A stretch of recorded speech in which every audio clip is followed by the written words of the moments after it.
मुनि अष्टावक्र राजा जनक से कहते हैं कि पहले शरीर के कार्यों से मुक्त हुआ, फिर वाणी के विस्तार से भी स्वतंत्र हुआ और अंततः मैं स्थिर और शांत हुआ।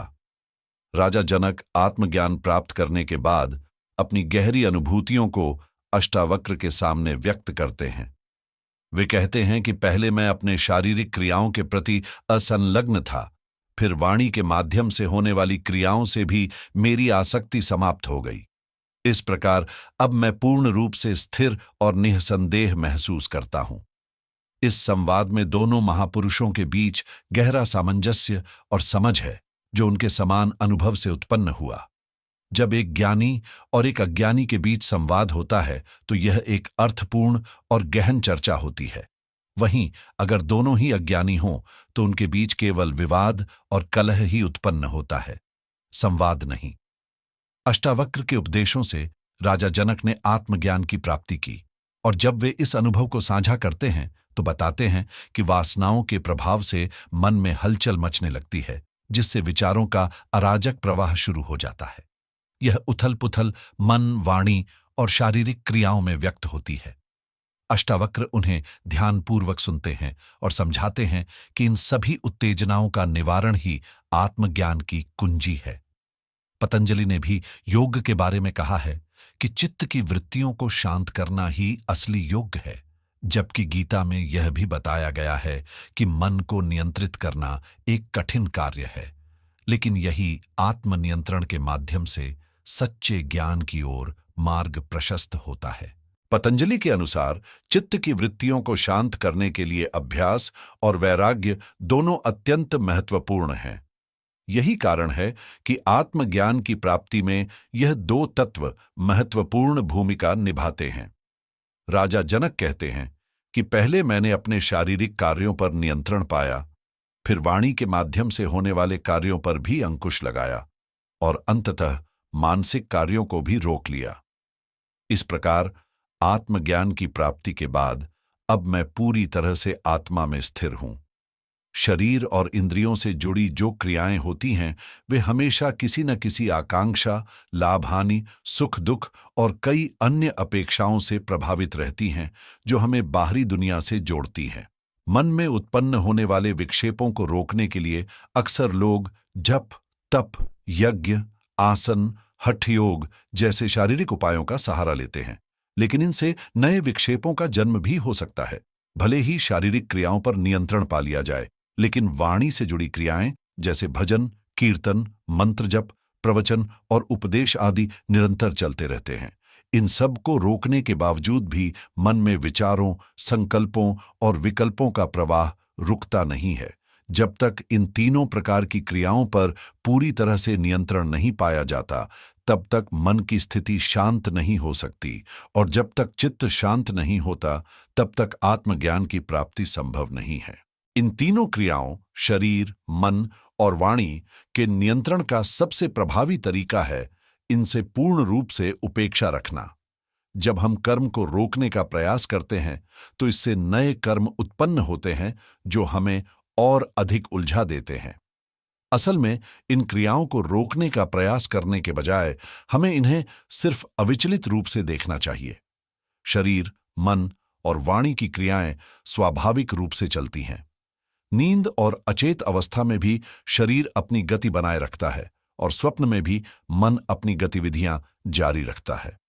शरीर के कार्य अपने आप होते हैं और इसी तरह मन और वाणी की गतिविधियां भी स्वभाव से होती हैं। जब हम इन पर जोर डालकर उन्हें रोकने की कोशिश करते हैं तो वे और अधिक तीव्र और उग्र हो जाती हैं। इसलिए सही मार्ग यही है कि हम इन क्रियाओं को बस निरीक्षण करें, बिना किसी रुकावट या दखल के। अपनी शारीरिक, मानसिक और वाणी की क्रियाओं से ऊपर उठकर जब हम सिर्फ एक दर्शक की तरह इन सभी को निरीक्षण करते हैं तो इनका प्रभाव समाप्त हो जाता है और हम इनसे मुक्त हो जाते हैं। खुद को इनसे अलग करके सिर्फ साक्षी बनकर देखने का यही तरीका है जिससे चित्त स्थिर और शांत होता है। ये वही शांति है जो निर्रागी भाव से आती है, जहां मित्र शत्रु, प्रशंसा निंदा, ग्रहण त्याग, राग विराग जैसे सभी द्वंद्व हमें प्रभावित नहीं करते। इन सभी भावनाओं में एक आकर्षण होता है और जिस तरह से हम ग्रहण करते हैं उसी तरह हम त्याग भी कर सकते हैं। शत्रु या निंदा का भी प्रभाव उल्टा हो सकता है। इसीलिए राजा जनक कहते हैं कि उन्होंने इन तीनों प्रकार के कर्मों से मुक्ति पा ली है और अब वे पूर्ण रूप से चैतन्य आत्मा में स्थित हैं। राजा जनक आगे कहते हैं कि जब मन पूरी तरह से विक्षिप्त और बिखरा हुआ होता है तो उसे एकाग्र करने के लिए यह आवश्यक है कि उसे शरीर और इंद्रियों से बाहर निकालकर आत्मा की ओर ध्यान केंद्रित किया जाए। यही स्थिति मैं अनुभव करता हूं, जहां मन पूरी तरह से शांत और एकाग्र हो गया है। मन की वासनाएं शरीर के माध्यम से पूरी होती हैं और इस शरीर में 5 ज्ञानेंद्रियां और 5 कर्मेंद्रियां हैं, जो हमें दुनिया के विभिन्न सुखों का अनुभव कराती हैं। इन इंद्रियों के माध्यम से हम शब्द, स्पर्श, रूप, रस, गंध आदि का अनुभव करते हैं, जो मन को तुष्ट तो करते हैं, लेकिन साथ ही राग और इच्छाएं उत्पन्न करते हैं, जिससे बार बार भोग की इच्छा जागृत होती है। यही मन एक प्रकार का विकार है, जो न तो भोगने से शांत होता है और न ही भोगों के त्याग से। जब शारीरिक भोग बंद कर दिए जाते हैं तब वाणी के भोग जारी रहते हैं, और जब वाणी के भोगों से छुटकारा पाया जाता है तब मानसिक भोगों का सिलसिला नहीं रुकता। मन हमेशा अशांत रहता है, चाहे उसे भोग में डूबने दिया जाए या उसे त्याग की ओर मोड़ा जाए, क्योंकि इसका असली कारण भीतर की वासना है। जब तक यह वासना मौजूद है तब तक न तो भोग और न ही त्याग मन को शांति दे सकते। जो जप, तप, यज्ञ या कर्मकांड मन को शांत करने के लिए किए जाते हैं, वे अक्सर और नए विक्षेप पैदा कर देते हैं, जिससे यह स्पष्ट होता है कि ये क्रियाएं मन को सही मायनों में मुक्त नहीं कर सकती। आत्मा अदृश्य होती है और इसे देखने की कोशिश करना या आत्मा का दर्शन करना एक गलत अवधारणा है। ध्यान और समाधि की अवस्था में भी आत्मा का दर्शन संभव नहीं है। आत्मा का सिर्फ अनुभव किया जा सकता है, उसका ज्ञान या बोध हो सकता है, लेकिन वह दृश्य नहीं है, न ही वह किसी आकार में है। आत्मा के साथ साक्षात्कार एक आंतरिक अनुभव है जिसे शब्दों से व्यक्त नहीं किया जा सकता। आत्मा वह परम दृष्टा है जो सब कुछ देखती है, जबकि इंद्रियों द्वारा किए गए सभी कार्य उसी चेतना से संचालित होते हैं। शरीर, मन और बुद्धि जैसे यांत्रिक उपकरण केवल जड़ हैं, जो आत्मा की चेतन शक्ति से सक्रिय होते हैं। जड़ चेतन को कैसे देख सकता है? यही कारण है कि राजा जनक जब आत्मज्ञान प्राप्त करते हैं तो वे इसे स्पष्ट करते हुए कहते हैं कि आत्मा की अदृश्यता यानी उसके ज्ञान का अभाव ही शरीर और मन के समस्त विक्षेपों का कारण है। आत्मा के बारे में अज्ञानता ही है जो सभी रागों और इच्छाओं को जन्म देती है। इस ज्ञान की प्राप्ति के बाद अब मेरे भीतर से सारे राग समाप्त हो गए हैं और जो मानसिक विक्षेप पहले मुझे अशांत रखते थे, वे अब शांत होकर मेरे मन को एकाग्र कर चुके हैं। अब मैं केवल आत्मा में स्थित हूं और इन सभी विक्षेपों से पूरी तरह मुक्त हो चुका हूं। यही आत्मज्ञानी की वास्तविक अवस्था है। शरीर और मन द्वारा किए गए सभी कर्मों से आत्मा अप्रभावित रहती है, वह इनसे छूटी हुई रहती है। इसलिए आत्मज्ञानी न तो पाप पुण्य या शुभ अशुभ कर्मों से बंधता है, न ही उनके परिणामों का भोग करता है। राजा जनक आगे कहते हैं कि समाधि और विक्षिप्त व्यवहार दोनों ही विशेष नियमों के कारण उत्पन्न होते हैं। जैसे समाधि की अवस्था में मन एकाग्र होता है, लेकिन इन नियमों के आधार पर समाधि की अवस्था से बाहर रहते हुए मैं अपनी स्थिति को देखता हूं। आत्मा के अज्ञान के कारण ही व्यक्ति मन, शरीर, बुद्धि और इंद्रियों का दास बन जाता है। वह केवल भोगों में ही आनंद खोजता है, जिससे मन में अनेकों विक्षेप उत्पन्न होते हैं। सभी विक्षेप केवल भ्रम और अध्यस के कारण होते हैं। ये अज्ञान से उत्पन्न होते हैं और अंधकार के समान होते हैं। आत्मज्ञान के प्रकाश में ही हम सत्य और मिथ्या, विवेक और अज्ञान की सही पहचान कर सकते हैं। आत्मज्ञान प्राप्त करने के लिए लोग समाधि की अवस्था में प्रवेश करते हैं, क्योंकि समाधि के दौरान आत्मा का वास्तविक ज्ञान प्राप्त होता है। लेकिन राजा जनक ने आत्मज्ञान को प्राप्त किया है, इसलिए वे अब इन विक्षेपों को केवल साक्षी भाव से देख रहे हैं। उन्होंने समाधि की आवश्यकता को छोड़ दिया है क्योंकि वे अब आत्मा में स्थित हैं। जब साध्य प्राप्त हो जाता है तो साधन स्वाभाविक रूप से समाप्त हो जाते हैं। इस तरह वे कहते हैं कि विक्षेप केवल अज्ञान के कारण होते हैं, और जब अज्ञान दूर हो जाता है तो ये विक्षेप स्वतः समाप्त हो जाते हैं। समाधि का अभ्यास किया जाता है ताकि आत्मा का अनुभव किया जा सके, लेकिन मैं जान चुका हूं कि मैं स्वयं आत्मा का स्वरूप हूं, इसलिए अब मुझे समाधि की आवश्यकता नहीं है। मैं अब केवल इस सत्य को देख रहा हूं और इसका पालन करने का कोई दबाव नहीं है, क्योंकि मैं आत्मानंद में स्थित हूं। इसका मतलब यह है कि आत्मज्ञान केवल बोध से प्राप्त होता है, और जहां बोध नहीं है वहां ध्यान, धारणा, समाधि आदि का अभ्यास करना पड़ता है। लेकिन आत्मज्ञान के लिए यह अभ्यास अनिवार्य नहीं है। आत्मा तो हमेशा उपलब्ध है, उसे केवल जागरूकता से देखना होता है। इसके लिए किसी विशेष क्रिया की आवश्यकता नहीं है। अहिंसा, सत्य, दया और करुणा जैसी बातें सिर्फ मानवता के गुण हैं, लेकिन आत्मा के अनुभव में इनका कोई बाधक असर नहीं है। आत्मज्ञान का रास्ता सिर्फ जागरूकता और साक्षात्कार से है, अन्यथा कोई शर्त नहीं है। राजा जनक आगे कहते हैं, हे ब्राह्मण, जब तक हम आत्मा के वास्तविक स्वरूप को नहीं समझ पाते, तब तक हमें अच्छा बुरा, उपयोगी न उपयोगी जैसी धारणाएं से जूझना पड़ता है।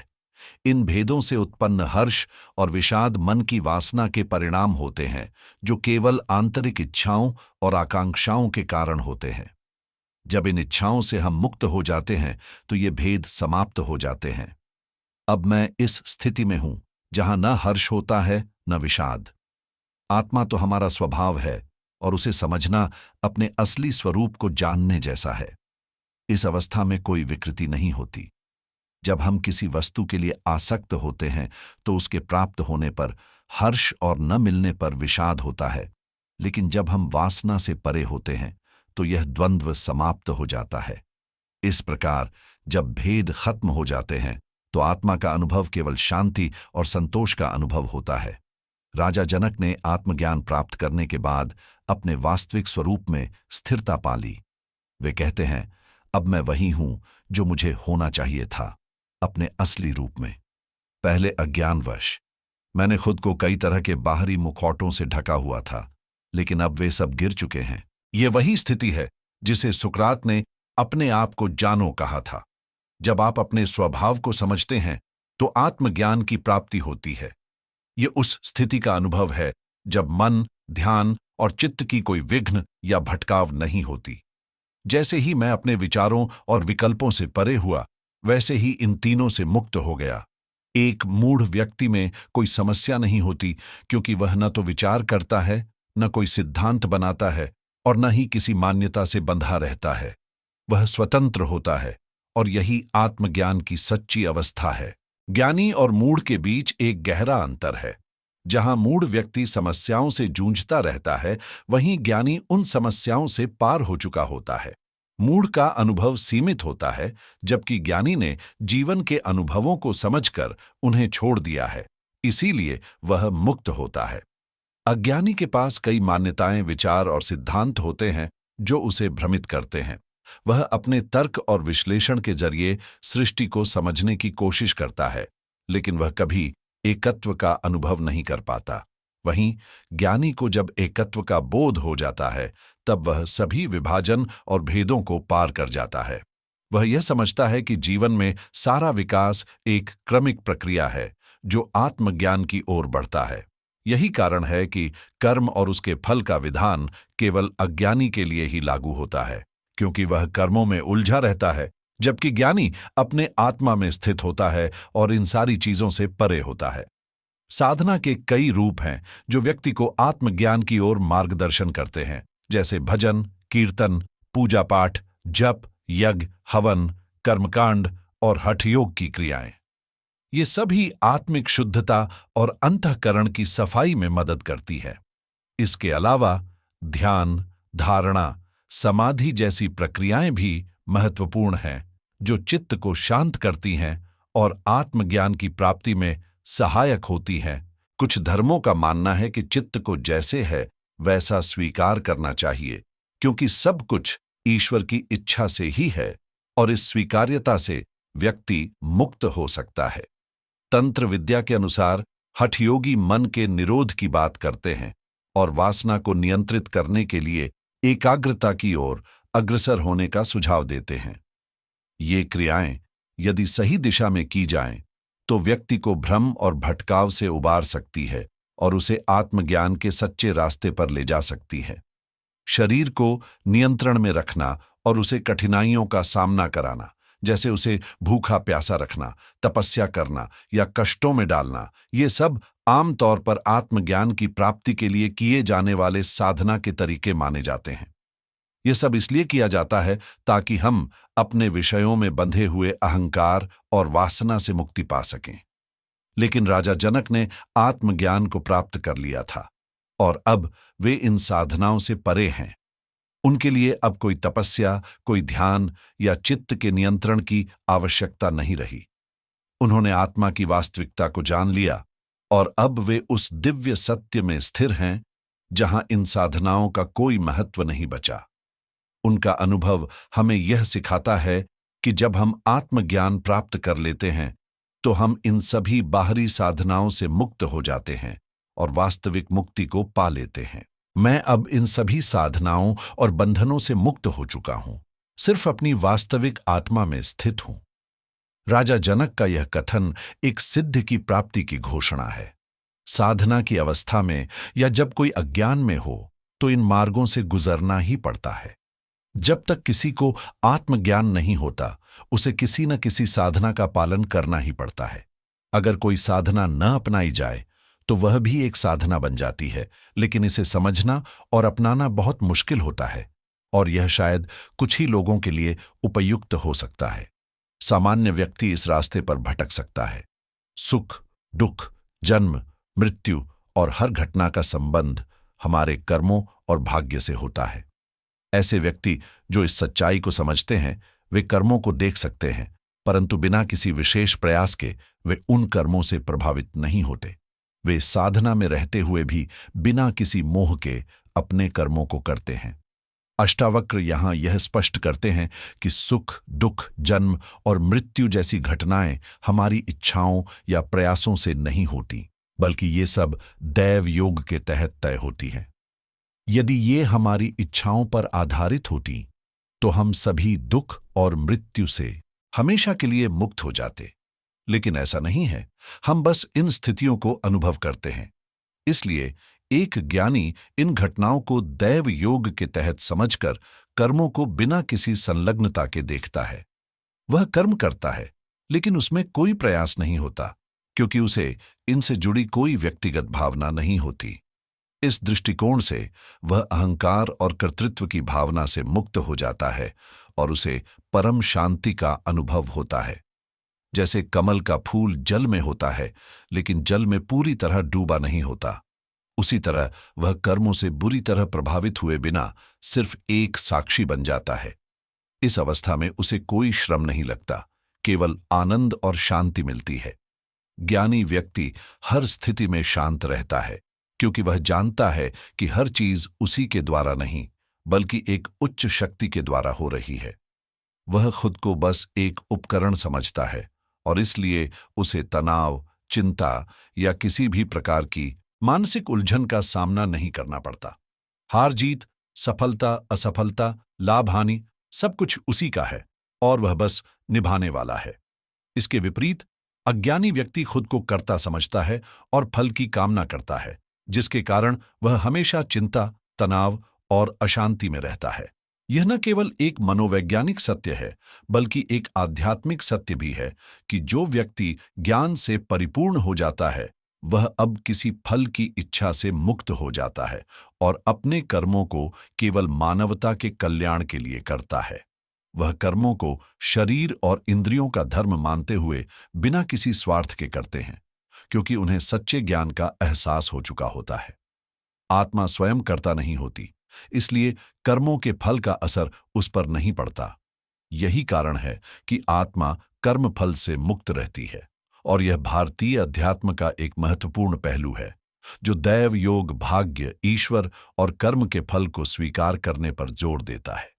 यह दृष्टिकोण व्यक्ति को मानसिक शांति और संतुलन प्रदान करता है, जिससे वह चिंताओं, परेशानियों और तनावों से मुक्त रह सकता है। अष्टावक्र जी आगे कहते हैं कि इस संसार में चिंता से ही दुख उत्पन्न होता है और यही एकमात्र कारण है। जो व्यक्ति इसे निश्चय पूर्वक समझ लेता है वह न केवल शांति और सुख में रहता है बल्कि उसकी आत्मा में भी कोई अशांति नहीं होती। वह हर स्थिति में चिंता से मुक्त होकर अपनी यात्रा पर चलता है, जहां उसकी मनःस्थिति सच्चे आनंद और संतोष से भरी होती है।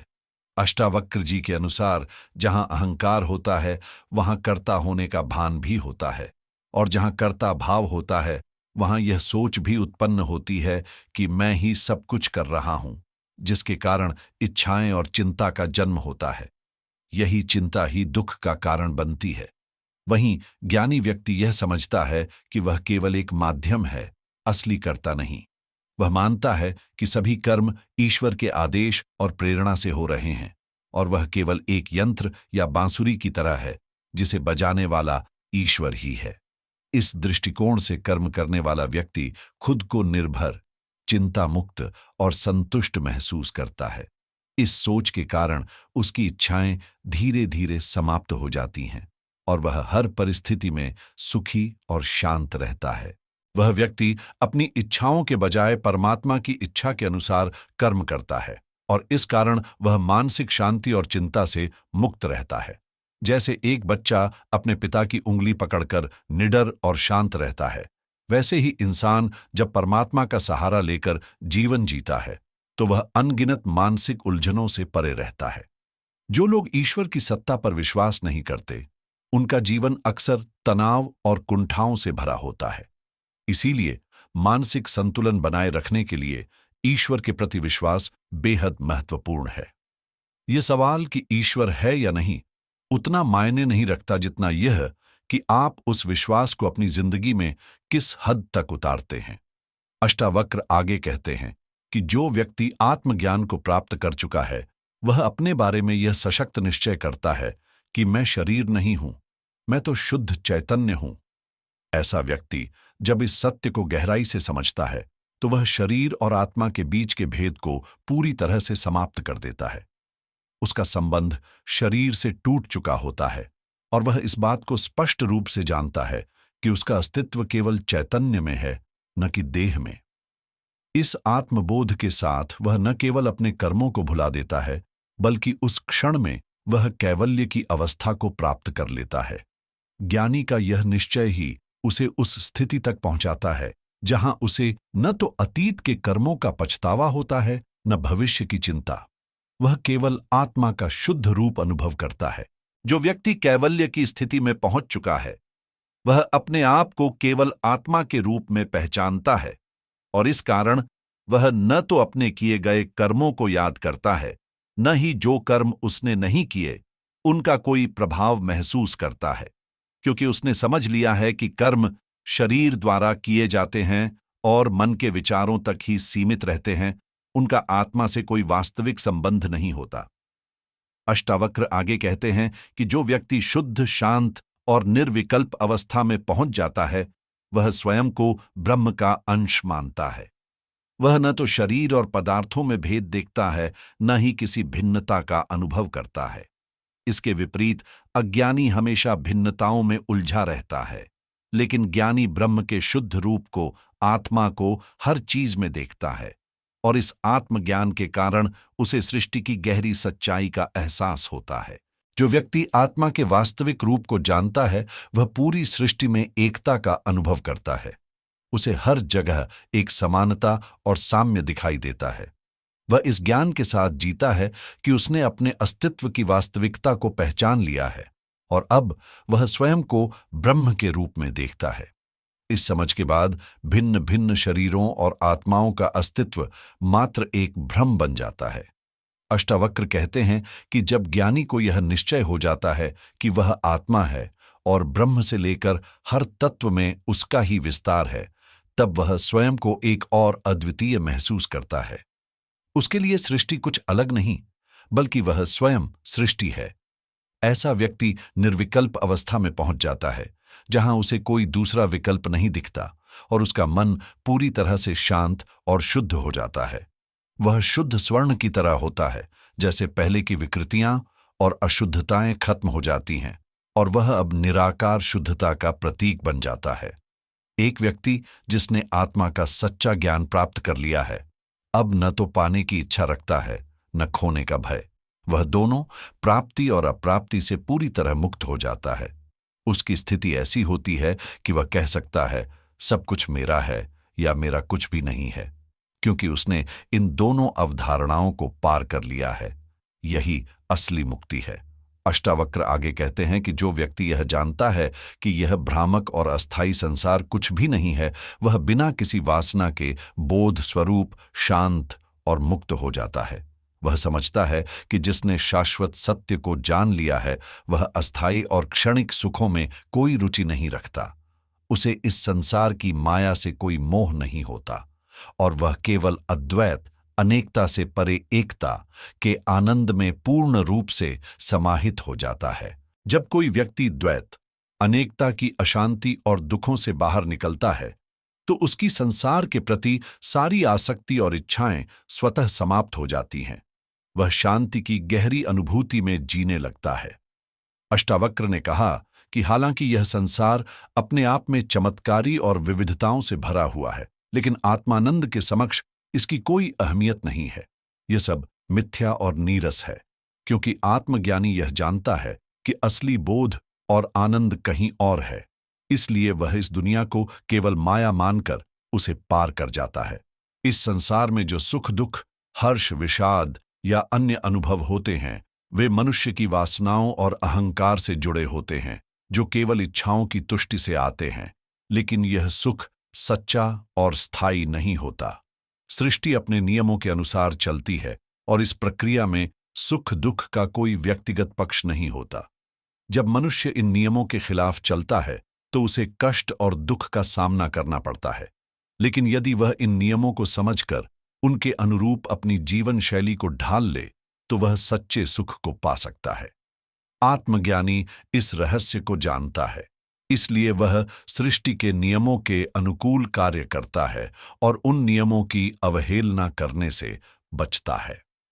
उसे यह महसूस होता है कि कई चीजें असत्य और मिथ्या हैं, जो उसे शांति की ओर ले जाती है। इसके विपरीत जो व्यक्ति सृष्टि के नियमों को नहीं समझता, वह सामाजिक और शारीरिक बंधनों में उलझकर अशांति और परेशानियों का सामना करता है।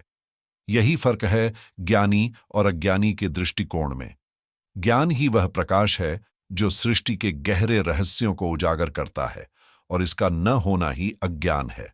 जब हम ज्ञान प्राप्त करते हैं तो भ्रम दूर हो जाता है, सत्य का उद्घाटन होता है और शांति की प्राप्ति होती है।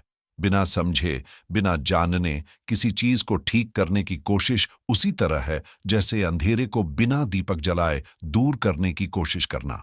यह भागने से नहीं, बल्कि जागरूक होकर हासिल करने से संभव है। त्याग नहीं, उपलब्धि से हम अपने लक्ष्य तक पहुंचते हैं। अष्टावक्र ने जो उच्चतम सत्य बताया वह आज भी अप्रतिम है। मैं ही सत्य हूं, मैं ही संसार हूं, मैं ही सृष्टि हूं। मुझसे अलग कोई सृष्टि नहीं है, मुझसे भिन्न यह संसार नहीं है। मैं ही हूं, बस मैं ही हूं। यह अनमोल वचन ज्ञान के सबसे गहरे पहलुओं को छूते हुए हमें यह समझाने की कोशिश करते हैं कि हमारे अस्तित्व और सत्य का साक्षात्कार एक ही है।